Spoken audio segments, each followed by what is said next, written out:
भगवते वासुदेवाय।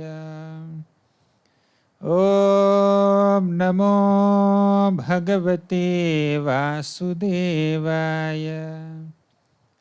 ॐ नमो भगवते वासुदेवाय। Hare Krishna. Welcome to our Bhagavata Pravaha online course. In the last 22 episodes, we have discussed the first 4 cantos of Bhagavatam, and the next 3 days we will discuss the 5th canto of Srimad Bhagavatam. And in the first 4 cantos, we have seen the initial topics of Srimad Bhagavatam. Bhagavatam has 10 topics. Atra sargo visargascha sthanam poshanam utayah manvantara ishanukatha nirodho muktir ashrayah. So we have discussed these 10 topics. The first topic called Sarga is the creation done by the Supreme Lord, Vishnu directly, and that is predominantly discussed in the 5th chapter till 11th chapter of 3rd canto. Then in the next topic is Visarga, that is the creation done by Brahma and his descendants, including Swayambhu Manu, and that is discussed from the 12th chapter of 3rd canto till the 15th chapter of 5th canto. So Swayambhu Manu has 5 children, 3 daughters and 2 sons. The 3 daughters were Devahuti, Akuti and Prasuti, and Devahuti's lineage was described from the 3rd canto 21st chapter till the 33rd chapter. And 4th canto 1st chapter describes the lineages of Akuti and Prasuti. So that completes the lineages of the daughters of Swayambhu Manu. And 4th canto 8th chapter till 31st chapter describe the lineage of Swayambhu Manu's son Uttanapad. And 5th canto 1st chapter till 15th chapter describe the lineage of Swayambhu Manu's another son Priyavrata Maharaj. So 5th canto has 26 chapters, and of these 26 chapters, first 15 chapters describe the lineage of Priyavrata Maharaj, and the last 11 chapters, chapter number 16 to 26, they describe the geography or the structure of the universe. And 5th canto has very interesting episodes. The first chapter of 5th canto describes the story of Priyavrata Maharaj. The second chapter describes the story of Agnidhara, who is the first son of Priyavrata. And the 3rd chapter describes the story of Nabhi, who was the first son of Agnidhara. And the 4th, 5th and 6th chapters describe Rishabhadeva's story, and Rishabhadeva was the first son of Nabhi. And Rishabhadeva has 100 sons, and the first son of Rishabhadeva was Bharat Maharaj, and Bharat Maharaj's story is described from chapters number 7 till 14. So Bharat Maharaj went through 3 lives, King Bharat, Dear Bharat and Jada Bharat. So all these 3 lifetimes are described from 7th chapter till 14th chapter. And 15th chapter describes the further descendants in the lineage of Priyavrata Maharaj, and 16th chapter till the last chapter, 26th chapter, we see the structure of the universe. Today in this episode, we will cover the first 6 chapters of the 5th canto. So we will see the stories of Priyavrata Maharaj, then Agnidhara, Nabhi and Rishabhadev today. So the first chapter describes the story of Priyavrata Maharaj. Priyavrata Maharaj was a son of Swayambhuva Manu. And in the initial verses of this canto, this chapter, first chapter, Parikshit Maharaj asks a question to Sukadeva Goswami. Parikshit asks, "Oh, Sukadeva Goswami, I have heard that Priyavrata Maharaj was initially a brahmachari and later he became a grihastha. So initially Priyavrata Maharaj was engaged as a brahmachari under the guidance of Narada Muni, and later he had to take up the responsibilities of the kingdom and his and household life. So what was the reason?" And he says that such renounced people will not come back to the family life. Why did he come? What was the reason? And how did he, when he came to household life, again he perfected his life by going back to his renunciation and full-time devotional service. So even after coming to household life, how could he attain perfection? in spiritual life. So this Priyavrata Maharaj, Parikshit Maharaj had these questions about Priyavrata Maharaj. So Sukadeva Goswami starts describing the story of Priyavrata. First, Sukadeva Goswami says, "My dear Parikshit, obstacles cannot obstruct absorption in bhakti." Although Priyavrata Maharaj gave up his brahmachari life and accepted grahastha life, and this is in one sense an obstacle for his complete absorption, full-time absorption in pure devotional service, but still this so-called obstacle did not break his absorption in bhakti. And the whole incidents will be described very soon. So he says that Priyavrata Maharaj sought the lotus feet of Narada Muni and engaged in Krishna Katha, and he has been guided so well by Narada Muni. Narada Muni has the track record of converting so many people into devotees of Krishna. And now he initiated Priyavrata Maharaj into pure devotional service, and he made him a renunciant also. And Priyavrata and Narada Muni was training Priyavrata Maharaj at one place, Gandhamadana hill. So one day, Swayambhu Manu came there. Swayambhu Manu, the father of Priyavrata, came to Priyavrata and in the presence of Narada Muni. So basically, Swayambhu Manu's intention was to request Priyavrata Maharaj to come and take the responsibility of the kingdom. Why? Because in Uttanapad's lineage, so many great kings came. Uttanapad's son was Dhruva. In Dhruva's lineage, we had Anga Maharaj, then Vena, then Prutu Maharaj, then Prachinabarhi, the Prachetas. We discussed all their stories in the 4th canto. So the Prachetas were the last people who ruled, and Pracheta's son was Daksha. So Daksha went to perform austerities. So now there is no descendant who can take care of the kingdom. And in the absence of Daksha, Swayambhu Manu wanted Priyavrata Maharaj to come and take the responsibility of the kingdom. But Priyavrata Maharaj was a brahmachari, and he wanted to continue in this brahmachari life.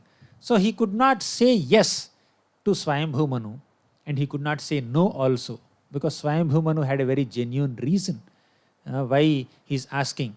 So he was in a dilemma. Priyavrata Maharaj was in a dilemma whether to accept this responsibility and respond to this instruction or not. At that time, Lord Brahma descended on his swan carrier. And Shiva also accompanied Brahma. And so many other exalted celestial personalities also came to Gandhamadana hill along with Brahma.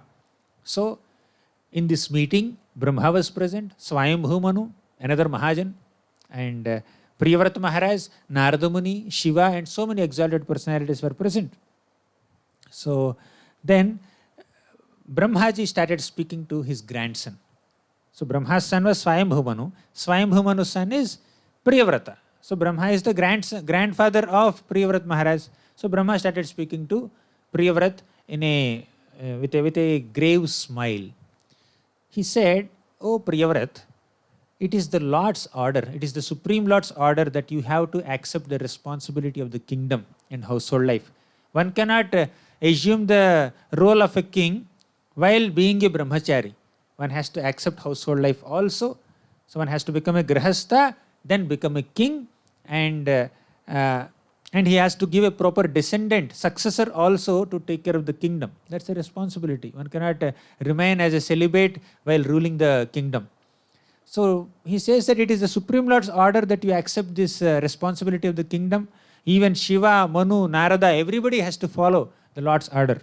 He says in the 12th verse, "Natasya kaschit tapasa vidyaya va, na yoga viryena manishaya va, naivartha dharmaihi paratah svato va, kritam vihantum tanubhrid vibhuyat." Brahma says, "Natasya kaschit tapasa vidyaya va." Oh Priyavrata, by your tapasa, your austerity, vidyaya, by your education, na yoga, by your mystic power, viryena, by your strength, manisha, by your advanced intelligence, manishayava, naivartha dharmaihi, by your artha, means your wealth, dharma, by your following of religious principles, Naivartha dharmaihi paratah svatova, by your own prowess, by others' prowess. You cannot deny the orders of the Lord.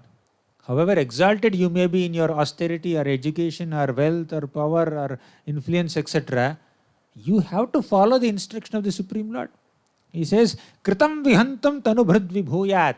We have to follow the instructions of the Lord, and it is the instruction of the Supreme Lord that you take up the responsibility of this kingdom. All the jivas accept the bodies, the material bodies, by the Lord's order, and all people are bound by the duties of Varna and Ashrama by the Supreme Lord's order. Just like a bull is controlled by the bullock cart driver, similarly, the living entity, the human being, is also controlled by the Supreme Lord. And one has to accept the happiness and distress given by the Supreme Lord. Even a liberated person also has to align oneself with the will of the Lord. And you may be fearing that if you accept household life, you could be distracted in your devotional service. But please understand, one who is absorbed in bhakti will not be distracted in household life also. Household life cannot harm a person whose senses are controlled. You are sense controlled, you are focused on bhakti, so household life will not harm you, will not distract you from devotional service. Don't worry. So, you conqueror of mind and senses in household life, seek the shelter of the Lord's lotus feet and conquer senses. So, he says like this. So, when Brahmaji personally gave such an advice, Priyavrata could not deny this order. And the guru of Priyavrata, Narada Muni, also did not have an objection. And definitely Swayambhu Manu was eagerly looking forward for this thing to happen. So, Swayambhu Manu's intention is, I should retire. So, Swayambhu Manu has to give the responsibility of the kingdom to Priyavrata Maharaj, and he himself can retire from active ruling, and then he can perfect his life by performing devotional service full time. So then Brahmaji instructed Priyavrata Maharaj, and Priyavrata Maharaj submitted obediently. So Priyavrata Maharaj, although his ambition was to perform devotional service full time as a renunciant, still he was submissive to the instructions of his superiors and extended himself even against his desire, and took up the responsibility of household life and the kingdom. And he did it in an exemplary manner. Manu became happy, and Brahmaji left to his abode, Satyaloka, and Priyavrata Maharaj assumed the rule of the kingdom. And he ruled in a very exemplary manner. So, although Priyavrata Maharaj was not eager to take up this kingdom, when his service was given to him, he was not excited and enthusiastic to accept it, but still, he performed the duties as a king with great responsibility. He had detachment and he had responsibility also. Just because he was not interested in this service at one point, that does not mean he executes the service in a very half-hearted manner or irresponsibility. But he was very responsible in doing the seva.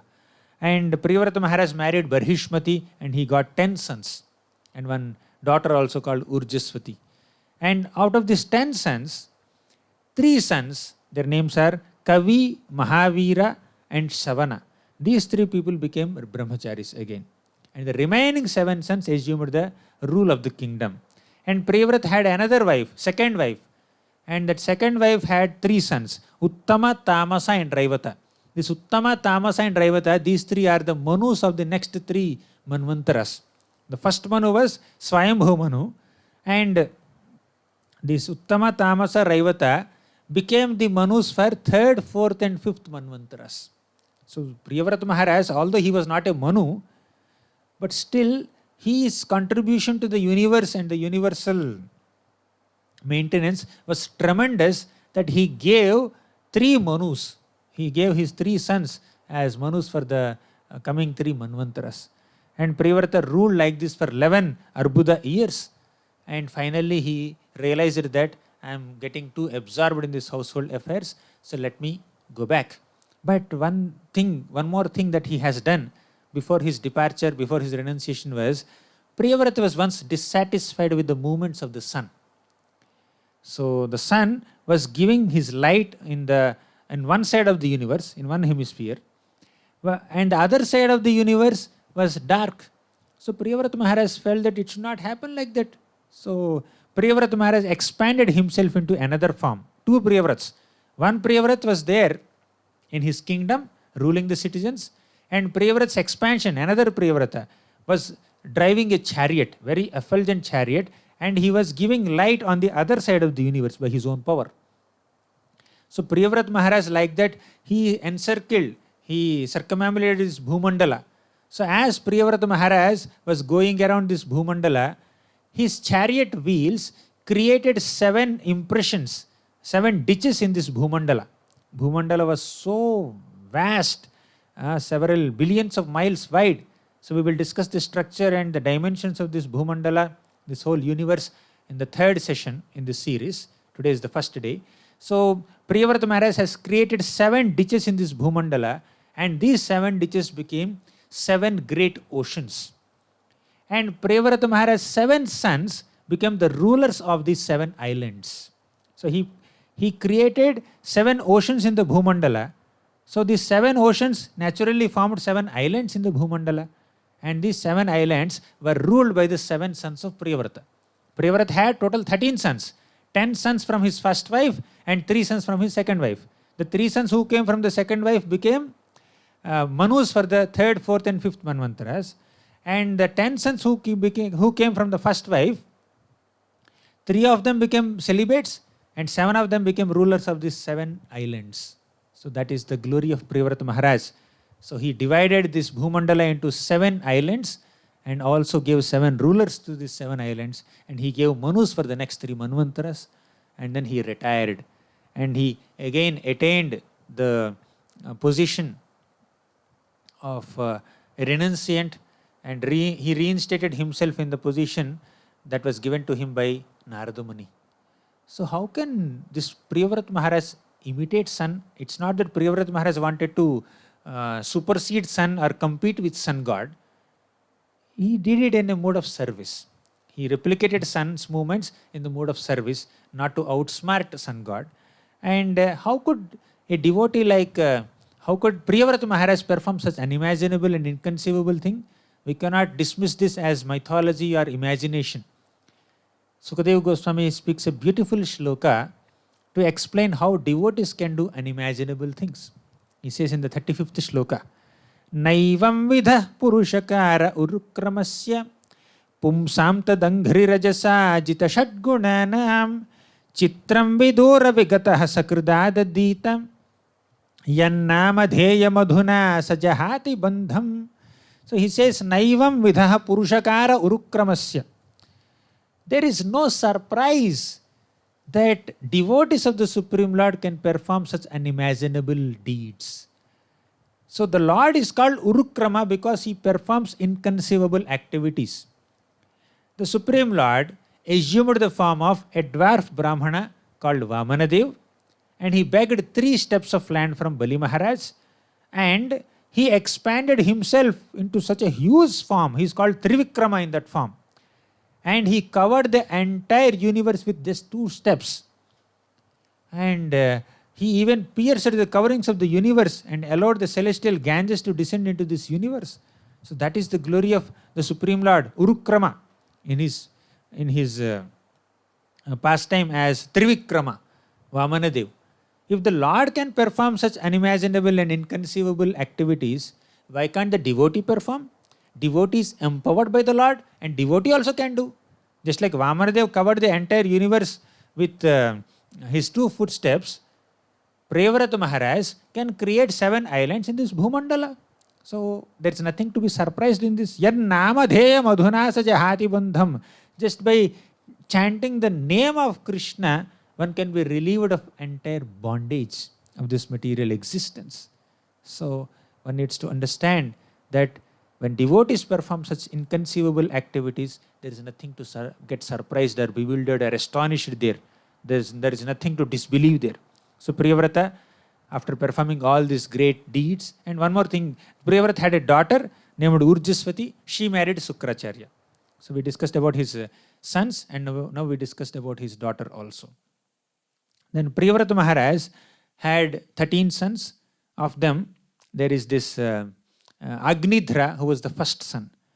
Agnidhra story is described in the second chapter of the 5th canto. So Agnidhra ruled the middlemost island in this Bhumandala. As we discussed in the previous chapter, Priyavrata Maharaj divided this whole Bhumandala into 7 oceans and 7 islands. And the middle island, the centermost island, was named Jambudvipa. So Agnidhra became the ruler of Jambudvipa. And Agnidhra ruled the whole kingdom according to the religious principles. And Agnidhra desired a son who can send him to Pitruloka. Agnidhra actually became desirous of entering Pitruloka. And why did he get this kind of desire? Devotees do not aspire to go into heavenly planets or some Pitruloka or some other planets. Devotees are always desiring to render service to the Supreme Lord. But Agnidhra was born to Priyavrata when Priyavrata Maharaj was a little lusty. So because of Priyavrata's mentality while conceiving this Agnidhra developed some inclinations to go to Pitruloka. So the mentality of children also depends on the consciousness of the parents while conceiving the child. So Agnidhra developed this desire to enter Pitruloka. So he went to Mandara hill and he worshipped Lord Brahma. And that Mandara hill, that place, is very famous because heavenly damsels will come and stroll there. And this Agnidhra went to perform his tapasya there to please Brahma. So Brahma understood the intention of Agnidhra, and he was doing his tapasya with half-closed eyes. And Brahmaji had sent one very beautiful damsel, celestial damsel named Purvachitti. And Purvachitti came to Agnidhra, and Agnidhra was attracted by Purvachitti, and they both got married, and Agnidhra begot 9 sons through Purvachitti. And this Jambudvipa, which was ruled by Agnidhra, has 9 tracts of land. A tract of land is called Varsha. Island is called Dvipa, and a tract of land is called Varsha. So Jambudvipa has 9 Varshas. And Agnidhra had 9 sons. And these 9 sons became the rulers of these 9 Varshas. And of all these Varshas, the first son of Agnidhra named Nabhi, he became the ruler of Bharata Varsha. There are so many Varshas. The 9 Varshas are Uttarakuru Varsha, Hiranmaya Varsha, Ramyaka Varsha, Ilavrita Varsha, Ketumala Varsha, then Bhadraka, then Harivarsha, Bhadrasva Varsha, Harivarsha, Kimpurusha Varsha, and Bharata Varsha. These are the 9 Varshas, 9 tracts of land. And the first son of Agnidhra named Nabhi became the ruler of Bharata Varsha. So then after the children grew up, after these nine sons of Nabhi grew up, Purvachitti left, and Agnidhra also divided the kingdom amongst his 9 sons, and then Agnidhra went to the same planet as Pitruloka as he desired. So these 9 sons married 9 daughters of the king of Meru. So that completes the 2nd chapter, and we enter the 3rd chapter of 5th canto. The 3rd chapter of 5th canto describes the story of Nabhi Maharaj. Nabhi was the first son of Agnidhra. So Nabhi married Meru Devi, and Nabhi and Meru Devi performed sacrifice with a desire to get some sons. And in that sacrifice, Nabhi used perfect ingredients, and Nabhi employed very wonderful priests, and Nabhi Maharaj also worshipped the Supreme Lord with great love and devotion. And the Supreme Lord is very pleased to give his darshan to Nabhi, and he came on the back of his Garuda to bless Nabhi Maharaj. But Nabhi Maharaj actually worshipped Vishnu with a desire to get a son as good as Vishnu. And the Lord came in his beautiful form to bless Nabhi in reciprocation with his devotion. And all the devotees there and all the priests there they became extremely satisfied with the pleasant darshan of the Lord, and they felt that they felt as if poor people have attained great riches. And the priests told the Supreme Lord Vishnu there, "O Lord, we have so mercifully descended on your Garuda bird to accept our service, and all your attributes are transcendental. You are very satisfied when devotees offer fervent prayers to you, and you are very satisfied when devotees offer tulasi leaves to you. And actually, you don't need this sacrifice for your pleasure. So, to worship you, we have to perform this sacrifice. We are performing this sacrifice to express our devotion and our dedication and our obedience to you, and not that you are in need of this sacrifice.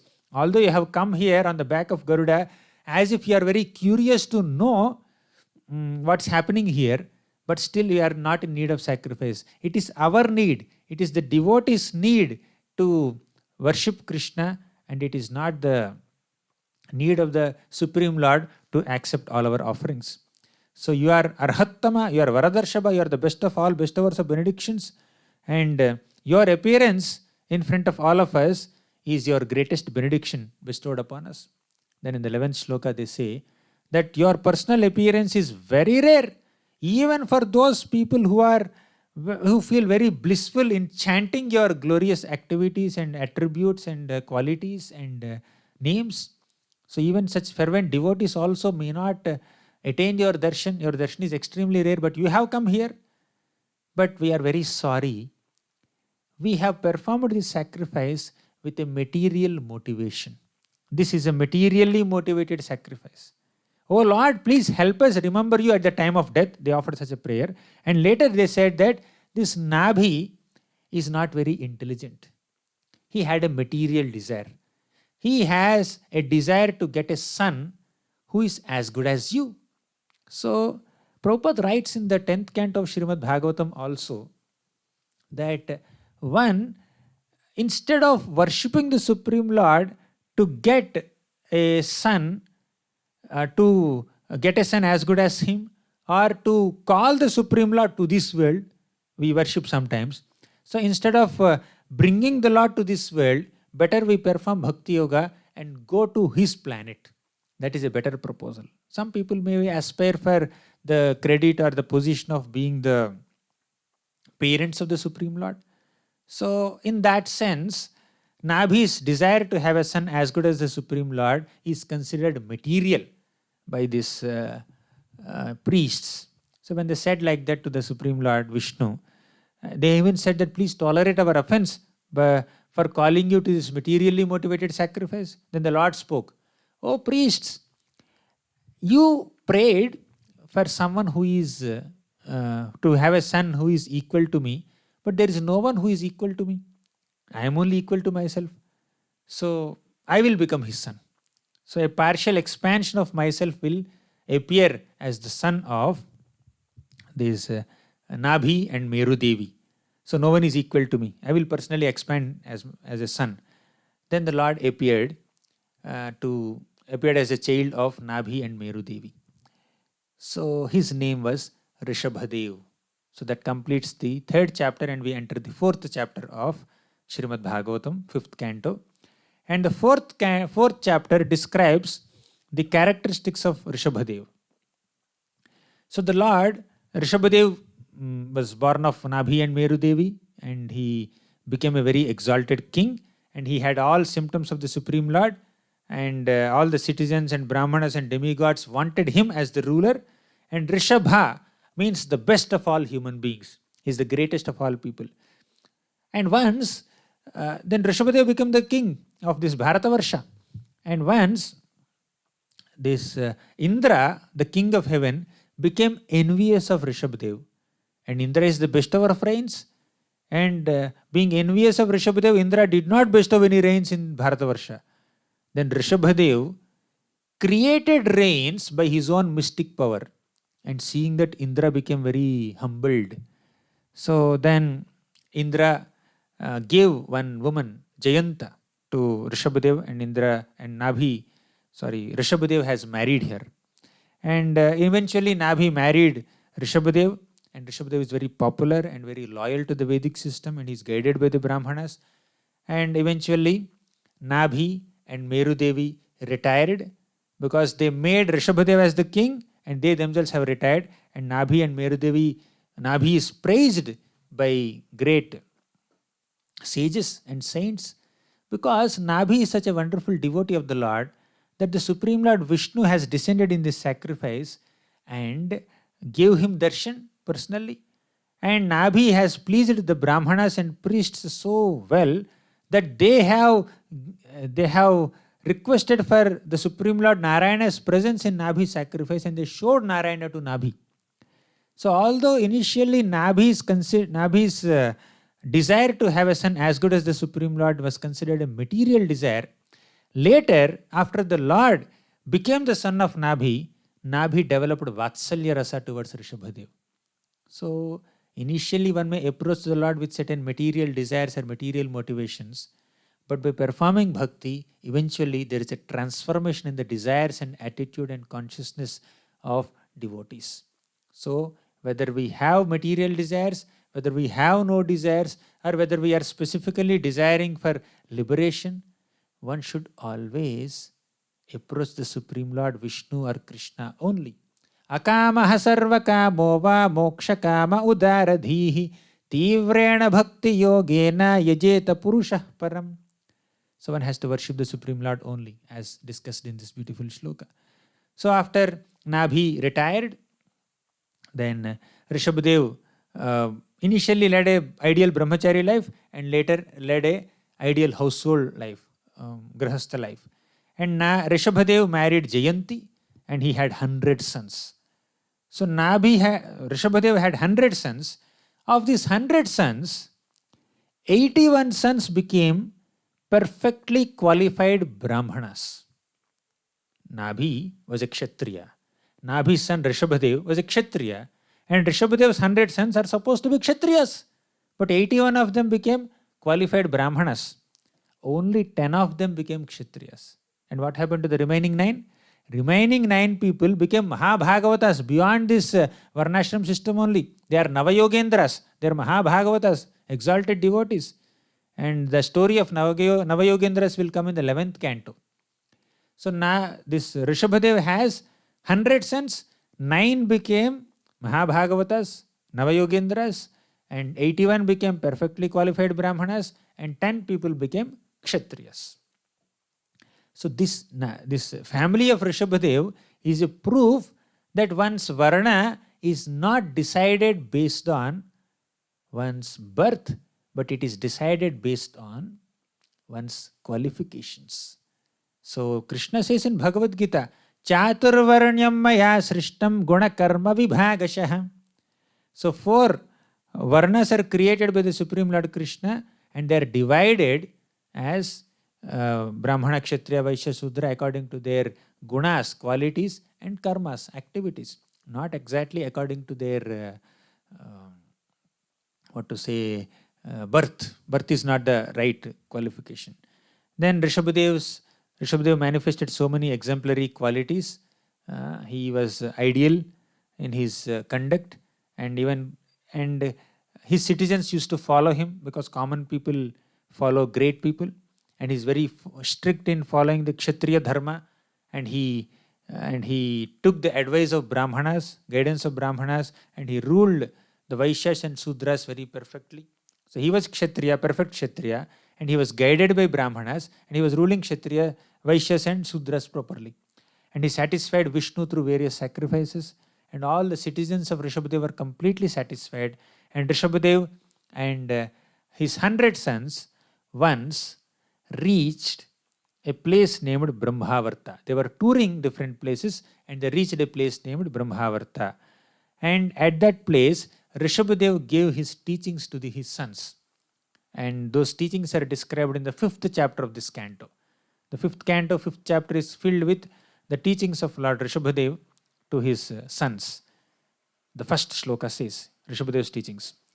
Nayam deho deha bhajam driloke kashtan kamanarhate vidbhujam ye tapo divyam putra kayena sattvam शुद्धेद्यस्माद् ब्रह्म सौख्यं त्वनन्तं नायं देहो देहभाजां नृलोके. Means this human life is not meant for sense gratification. Sense gratification is available even for vidbhujam, stool eating hogs and dogs also. One should not waste one's valuable human life to get that enjoyment which is common for even animals also. So tapodivyam putrakayena sattvam, one has to perform transcendental austerity, divine austerity. One should not unnecessarily waste one's human life in some petty engagements of eating, sleeping, mating and defending only. One has to perform austerity to perfect one's life. O putrakayena sattvam, O putraka, my sons, shuddhyed yasmat brahma saukhyam tu anantam. So by performing such divine austerity, one can attain brahma saukhya. One can attain spiritual happiness. And in the second shloka, he says, Mahatsevam dvaramahur vimuktehe tamodvaram yoshitam sangi sangam mahantaste samachittaha prashanta vimanyavaha suhrudaha sadhavo ye. He says, Mahatsevam dvaramahur vimuktehe. When we render service to Mahat, great personalities, exalted souls, that will open doors for liberation. Dvaramahur vimuktehe. And tamodvaram yoshitam sangi sangam. But if we take association of womanizers or sense gratifiers, that will open doors to hell. So serving Mahatmas or devotees will open doors to liberation, and serving and associating with womanizers and sense gratifiers will open doors to hell. So we have to associate with devotees only, because Mahantaste samachittaha prashanta. Such Mahatmas are samachitta, they are equipoised, prashanta, they are always very peaceful in their demeanor. Vimanyavaha suhrudaha sadhavo ye. Vimanyavaha means they are freed from anger. They are actually freed from pride and lust and any such frailties. And suhrudaha, they are very well-wishers, great well-wishers of all people. Sadhavo ye, they are great sadhakas. So devotees have such exalted, extraordinary qualities, and we have to associate with devotees and attain spiritual happiness. And in the fourth shloka, this Rishabhadev says, Nonam pramattaha kurute vikarma yadindriya pritaya apranoti nasadhu manye yata atmanoyam asanna pikleshada asadeha. Nonam pramattaha kurute vikarma. Pramatta means people who are very mad and intoxicated with the desires for material enjoyment. Such pramatta people, kurute vikarma, they perform bad activities. Yad indriya pritaya apranoti, they perform all such bad activities for indriya priti, for the satisfaction of their senses. Na sadhumanye yata atmanoyan asam napi kleshada asha deha. They undergo such perpetual transmigration from one material body to another material body because of their desires for sense gratification. And they accept defeat. In the fifth shloka, Rishabhadev says, Parabhavasthavadabodhajato yavanna jignasata atma tattvam yavat kriyastavadidam manovai karmatmakam yena sharira bandha. Here Rishabhadev says, Parabhavasthavadabodhajato. Parabhava means defeat, humiliation, embarrassment. Abodhajato, because of the ignorance born out of this Maya, because a person's mentality and sense gratificatory inclinations are born out of abodha, means ignorance. And because of that desires, material desires, parabhavaha, people experience a lot of embarrassment and humiliation and awkward situations in this life. Parabhavastavad abodhajato yavan na jignasata atma tattvam. People will not have any inclinations to know the atma tattva, to know the tattva, the real true nature of atma, the soul. So because of that, karmatmakam yena sharira bandha, and they are absorbed in karma, so many karmic activities, and sharira bandha, means they are caught up in bondage because of this bodily conception. So without understanding Atma Tattva, one cannot have any love or devotion towards the Supreme Lord. What is Atma Tattva? Atma means soul. Tattva means truth. What is the truth of the soul? We are all servants of Krishna. We are all fragmental parts of Krishna. We are all meant to love Krishna and serve Krishna. Jivera Swarupahai Krishnera Nityadas. That is the Tattva of Atma. So that if that is forgotten, one has to undergo perpetual transmigration from one body to another body. Then knowledge without bhakti is also not very beneficial. Pumsaha striya mithuni bhavametam tayor mitho hridaya granthi mahuhu ato graha kshetra sutapta vittair janasya moho yamaham mameti. Our Rishabhadev says, Pumsaha striya mithuni bhavametam. This material world is filled with so many awkward situations. And of all those degrading things, the most degrading aspect in this material life is undue, unrestricted attraction between opposite genders. Pumsaha striyaha, man and woman, mithuni bhavametam, their attraction towards each other for union, that is the basic principle of material existence. This material existence is being maintained and it is continuing with so much of suffering because of this undue attraction between male and female. Tayor mitho hridaya granthi mahuhu. And this will create a tight knot. So the relationship between male and female will create a very tight knot that binds one to this material existence. So this marriage relationship is a very sacred relationship, and the wife and husband come together to produce Krishna conscious and noble children. And if they are leading a very ideal, exemplary grihastha life with God in center, that is perfectly all right. They are on the path of liberation. But if God is not there in the center of one's household life, if one is just leading household life purely for sense gratification and material desires and selfishness without any spiritual inclinations, then that will create perpetual bondage in this world, as Rishabhadev very emphatically, repeatedly says this. And that creates a tight knot to this material existence. And that knot is slackened when we develop detachment towards this material enjoyment. And one has to give up aham mameti conception. So in such materialistic household life, the conceptions of I and mine are very prominent, and because of that, one will have so much of bondage to this material world. But if one gives up that aham mameti conception, the knot is slackened, one will develop detachment, and one will go back to the spiritual world in the loving company of the Lord. And later, Rishabhadev gives so many formulas how to develop detachment from this material attachment, and one can be freed from bondage by performing so many limbs of 25 limbs, right? Like sense control, mind control, austerities, and many other such things. And one has to follow the instructions. He says in the 14th shloka that if you follow my instructions, your ignorance is destroyed, that the bondage created to this material world is destroyed, and without any attachment, you can come back to me, he says like that. And one should not only endeavor to perfect one's own life, one should also help others to perfect their lives. All the fathers or gurus or superiors, they should instruct their dependents without becoming angry and engage those ignorant people in bhakti yoga.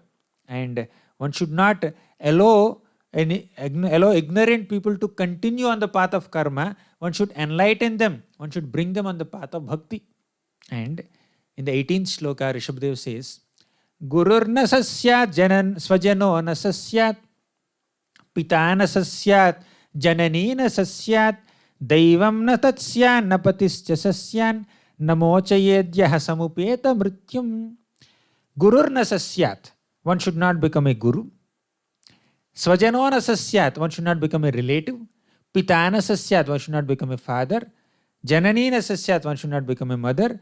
Daivam na sasyat, one should not become a worshipable deity. Na patischa sasyat, one should not become a husband. If na mochayedyaha samupeta mrityum, if one cannot deliver one's dependents from this cycle of birth and death. Basically, this position of mother, father, guru, and husband, etc., these are all very responsible positions.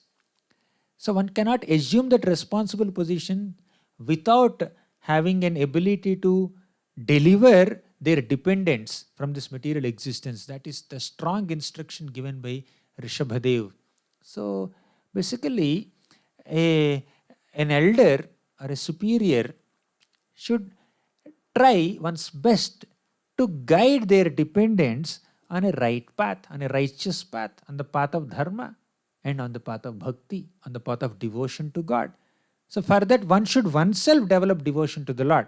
Basically, the essence of this section is one should try to perfect one's human life by practicing bhakti yoga, and one should also inspire others to practice bhakti yoga, and then only we can perfect our lives and help others also. Then whom to perform bhakti? Rishabhadev clearly says that Itam shariram mama durvibhavyam, I have all transcendental qualities. I am the Lord. And whom to follow? Who is that Mahat? In the initial teachings only, in the second sloka only, our Rishabhadev said, Mahat sevam dvaramahur vimuktehe. If you serve devotees, if you perform bhakti under the guidance of devotees, you will certainly perfect your life. Who is the devotee? Then Rishabhadev says, this Bharat Maharaj sitting here, the first son, the eldest son of Rishabhadev, he is a devotee. So he is instructing all his 99 sons to follow his first son, that is Bharat Maharaj. So in this way, our Bharat Maharaj, Rishabhadev instructed his sons to follow Bharat Maharaj and worship the Supreme Lord. And Rishabhadev himself is the Supreme Lord. And later, Rishabhadev also instructed his sons to respect all the Brahmanas and Vaishnavas. Brahmanas are very dear to him. And he also described the gradation amongst all the living entities, and he established Brahmanas and Vaishnavas to be the topmost of all the jivas, and they deserve the maximum respect. One should never offend them, one should never insult them or disrespect them. And in fact, the Supreme Lord eats through the mouths of Brahmanas. When we feed Brahmanas and Vaishnavas Krishna Prasadam, the Lord is very happy to eat through their mouths. And it is like serving a Brahmana is like service to the Lord himself. Then Rishabhadev enthroned Bharat Maharaj as the king, and he himself retired from the active responsibilities of a king. He became an Avadhut. And Rishabhadev toured throughout the world. And as an Avadhut, Avadhut means one who does not follow any rules and regulations, and he just wanders as if he is mad, but he is the most exalted in his consciousness within. But externally he looks like very mad and dumb and dull. So he accepted the behavior of an Avadhut, and he accepted the behavior of a Python. Python means Python stays at one place, and whatever comes of its own accord, Python will accept. So similarly, Rishabhadev also stayed at one place, and then he would not go and beg and earn his food. So sometimes he acts like a python, sometimes he just wanders here and there, and he behaved, even his stool was very aromatic. Stool and urine was also very fragrant. And Rishabhadev attained all Ashtasiddhis. Of course, he is the master of all Siddhis. So he did not display those Ashtasiddhis, although he had all the Siddhis. So in this fifth chapter is completed. And in the sixth chapter, further activities of Rishabhadev as a Avadhut are described. In the beginning of the sixth chapter, Parikshit Maharaj asks, "Oh, Sukadeva Goswami, you have told that Rishabhadev has not displayed Ashtasiddhis. Ashtasiddhis means Anima, Mahima, Laghima, all this. Becoming greater than the greatest, becoming smaller than the smallest. So getting anything from anywhere by mystic powers. These are all different mystic perfections that a yogi attains. So Rishabhadev followed the path of yoga and he attained Ashtasiddhis, but he did not display any of those Ashtasiddhis. Why? Sometimes displaying these mystic perfections could be distraction to the mind also. So that's why Sukadeva Goswami is answering that spiritualists do not put faith in the mind. Just like hunter may capture animals in his net, but he will not trust those animals. They will not perpetually remain in the net only. So if the hunter becomes little inattentive, then the animals may run away. So similarly, the yogi or a spiritual seeker may captivate his mind, may control his mind. But the yogi, if he's inattentive, again his mind could get distracted by so many other things which are not conducive for spiritual life. So, in the third shloka, Sukadeva Goswami says, one should not be cheated by the restless mind. He says, Nakuryat karhichit sakhyam manasihyanavasthite yadvishrambhachirachirnam chaskandatapa aishwaram. Here, Sukadeva Goswami says that even great exalted souls, great yogis also could get distracted by mind. To demonstrate that the mind is so obstinate, so fickle, so restless, very turbulent, two examples are given. Saubhari Muni was doing tapasya underwater for several years, but he was distracted by seeing the mating of two fish, and he came out of that waters. He was actually doing his tapasya in Yamuna waters in Vrindavan Dham, but he was distracted seeing this two fish mating, and he came out of that water and he married the 50 daughters of King Mandhata, and he entered household life because of the distraction of mind. Of course, later he perfected his life by realizing his mistake and then absorbing himself in pure bhakti, but he was distracted because of mind. And even Shiva was also momentarily, he was distracted by Mohini Murti. Of course, Shiva was Dhira Purusha, and this pastime that happened between Mohini Murti and Shiva was very sweet, loving exchange between the Supreme Lord and his dear devotee Shiva. One cannot underestimate the greatness of Shiva, but this whole pastime is enacted to prove that this mind is so fickle, and a spiritual seeker has to be very careful in controlling one's mind, especially in the case of opposite gender. Then next shloka, fourth shloka. Nityam dadati kamasya chhidram tam anuyerayah yoginah kritamaitrasya patyurjayeva pumshali. The mind is like an unchaste wife. An unchaste wife may maintain a paramour even in the presence of husband. Similarly, the mind has 6 paramours of the 6 anarthas.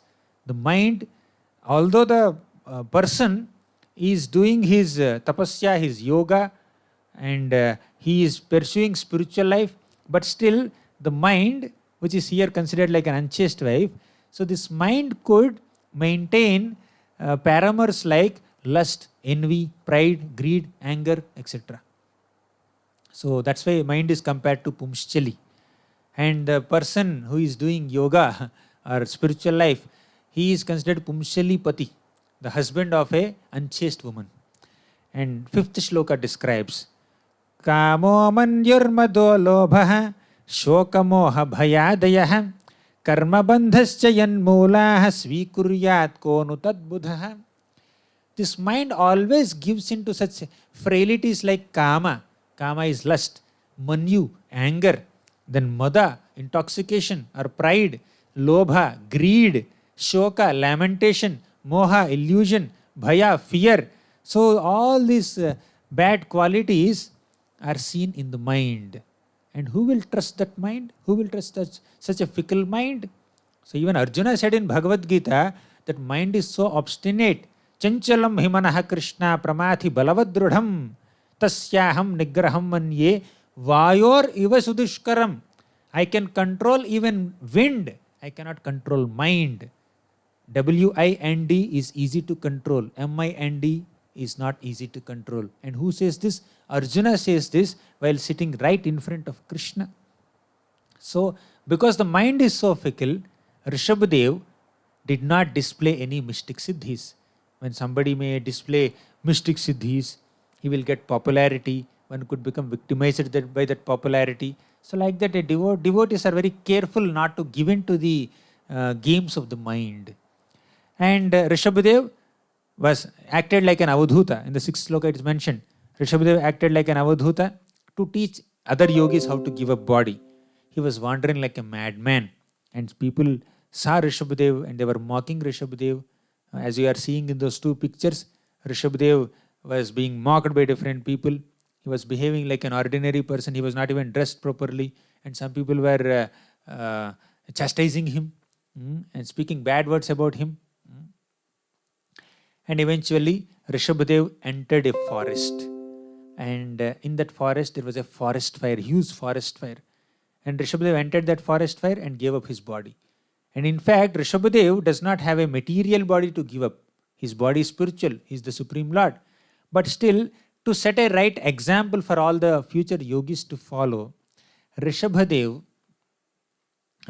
gave up his body, without any cares and without any concerns. So he just allowed his body to be burnt in the forest fire without any fear or without any attachment, without any concern, without any alignment with certain regular protocols of this external world. So that's why he has given up his body like that externally. And because Rishabhadev entered that forest fire, whichever animal is burnt in that forest fire got liberated because of the association of Rishabhadev. So many other smaller animals also were burnt in that forest fire. So they became liberated. And in future, Arhat, the king named Arhat imitated Rishabhadev and concocted some deviant religious systems. So the followers of this system will abandon Varnashram Dharma. They will abandon all cleanliness because Rishabhadev accepted the role of an avadhut. So he was not cleansing his body and he was not following certain rules and regulations. So some Arhat, he imitated Rishabhadev. So one cannot derive benefit of Rishabhadev's appearance.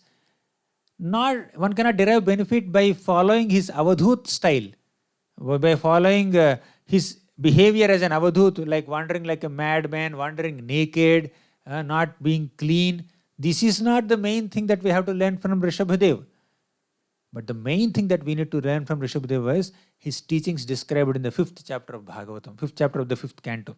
So Rishabhadev incarnated to deliver people from the clutches of Maya by giving his divine teachings.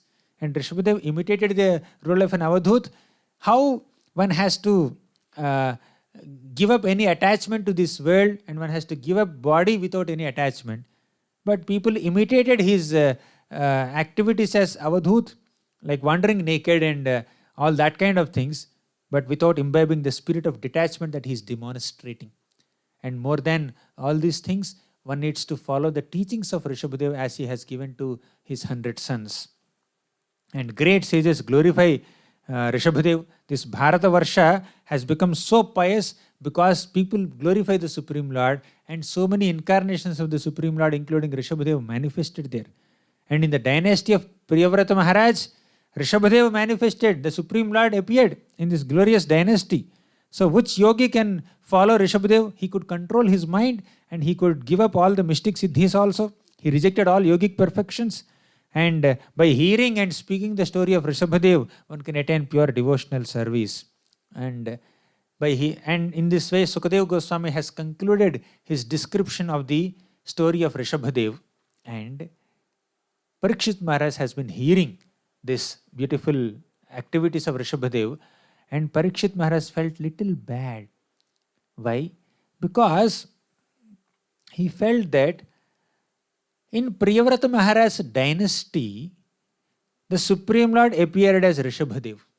But in our dynasty, Kuru dynasty, the Lord did not appear. In Moon dynasty also, the Lord appeared as Krishna. In Raghu dynasty, he appeared as Rama. In Priyavrata's dynasty, he appeared as this Rishabhadev. And in Uttanapada's dynasty also, he appeared as Prithu Maharaj. Like that, the Lord appeared in the dynasties of several devotees. And even Devahuti's dynasty, he appeared as Kapiladev. But Parikshit Maharaj was slightly disappointed that the Lord did not appear in our dynasty.